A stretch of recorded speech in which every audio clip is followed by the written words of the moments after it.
Welcome back to the Add-On Podcast. Wanted to touch on one of the biggest fights that happened this past Saturday. Errol, the Truth Spence Jr. versus Terence Bud Crawford. And man, it was a one-sided butt whooping by my man, my favorite boxer, Terence Bud Crawford, who's without a doubt right now number one pound for pound boxer in the world. I don't care what y'all say, man. Canelo, this guy, that guy, new wave. Nah. Bud Crawford's number one. I mean, I expected him to win, but I didn't think it was going to be that bad. Like, literally, it's kind of crazy because everything Errol Spence said that he was going to do to Terence Crawford happened to Errol Spence. Spence was the one that got broken down. Spence was the one that got walked down.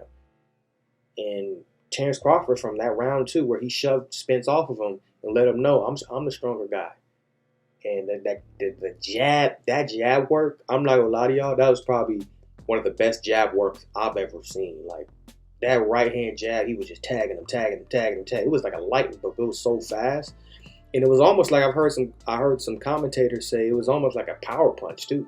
Because it was so fast and he just kept knocking Spence's head back over and over and over again, man. Like, Terence Crawford, man, is without a doubt the best boxer in the world. Now, I wanted to touch on as well, like, there's a lot of excuses and rumors that have been going around and as well. And I kind of was, sounded interesting. I guess somebody called into a show. I know Champ's Eye, that boxing channel, I love that channel. He called him a YouTube doctor. Basically, somebody called into a show claiming to be a neurological doctor or whatever, but we can't. I can't find anybody that can verify that. But saying that his wife said he looked like he was on marijuana before the fight, and he said that Spence has neurological brain damage from the car crash, and his eyes were glassy, and if you watch his speech and everything like that. From before the car accident to now, that it's just he's showing the effects. Some people say that he was poisoned before the fight. It's a lot of different conspiracies going on. I think it's just a lot of excuses. I mean, I'm not gonna lie to you, that neurological doctor thing, it sounded good, but I can't really verify it. And I was gonna upload a video just like that, but then I kind of thought about it, and I heard Champ's Eye talk about it. I heard Showbiz talk about it. I'm like, man, let me not push that narrative just yet, because at the same time, every boxer has brain damage. Every boxer has brain damage. And I didn't really think of that until I heard some other boxing channels talk about it. But it's like nobody was talking about Spence looking, weight drained or any type of neurological brain damage to after the fight. I know at the weigh-in, they was talking about Spence looks in tremendous shape. He finna walk Bud down. But they didn't say none of that. And then all of a sudden, once he gets beat down, gets knocked down 3 times and gets finished and stopped in the 9th, all of a sudden, it's all these excuses.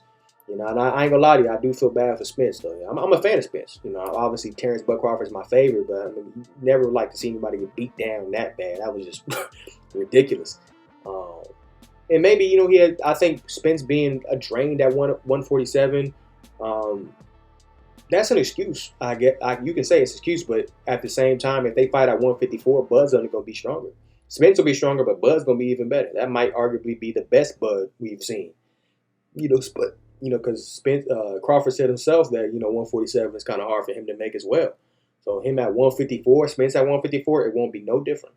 It might be a different outcome by how Bud wins. Like, it might go to decision, but I still think Crawford is a superior boxer skill-wise. Like, strength alone is not going to beat Bud. Like, you're not just walking Bud down. Like, that's just not happening. His counter-punching, his speed.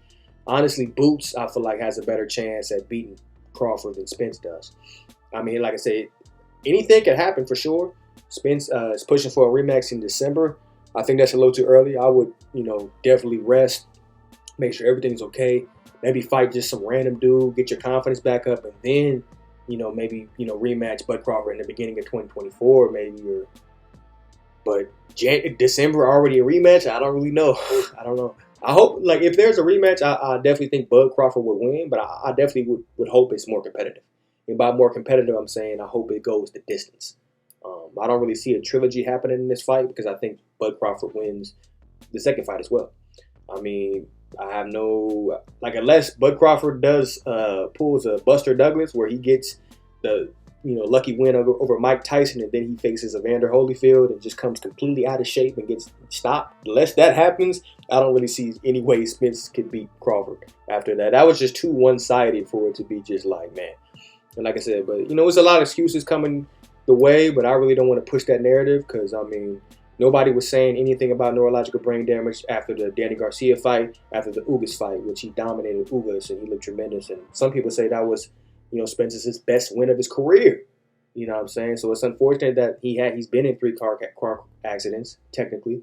Obviously, the first one was the most, crazy. And then, obviously, the retina, detached retina. So Spence has been through a lot. I think for him, he don't even think about any type of, boxing match or getting to make sure your body and your health is right. That's number one. You know what I'm saying? Because it's a blessing that he survived that car crash and he's still alive. So I think he just need to take some time off.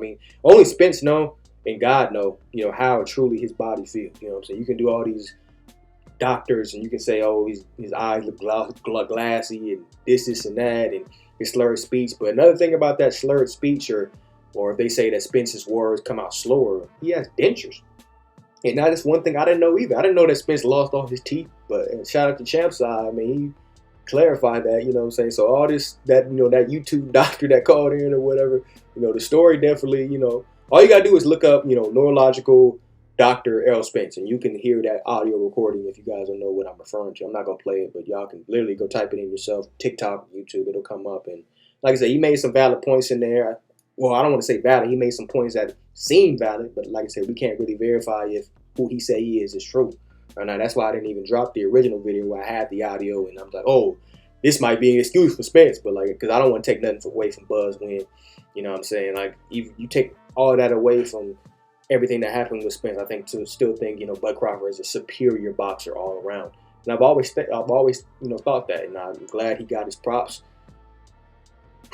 We'll see what happens, man. I hope Spence definitely bounces back, man. Whether he chooses to go straight into the rematch or rack up a few other wins at 154. But Bud, I'm just hey, whoever won it, Boots, Jermell Charlo. If you get past Canelo, we with it too. I can't say we with it because Bud Crawford fighting on his own, but Bud with anything. I don't see anybody beating him at 154 or 147. I know some talented fighters out there, but Bud Crawford is that dude, and he's without a doubt, one of the greatest boxers of all time, definitely the best of his era. And you guys comment down below, where do you rank, Crawford among welterweights and among fighters all time?